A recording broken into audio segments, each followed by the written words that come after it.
நச்சின 4 மார்கழி மாதம் ரிஷபம் 1. ரிஷப ராசி என்னன்னா, ரொம்ப கண்டிப்பா இருக்கிறீங்களா?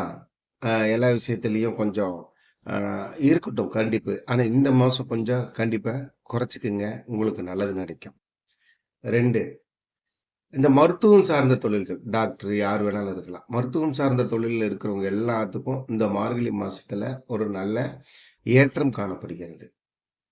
3. இந்த இடத்துல நம்ம வந்து நீங்க எப்படி எடுத்துக்கணும்னா, தந்தை, தந்தை சார்ந்தன்னு சொல்றது போல, தாய், தாய் சார்ந்த வழிகள் அப்படிங்கிறத எடுத்துக்கணும். அவங்க வகையார இருக்கக்கூடிய உடல்நிலைகள கொஞ்சம் கவனமா பார்த்துக்குங்க.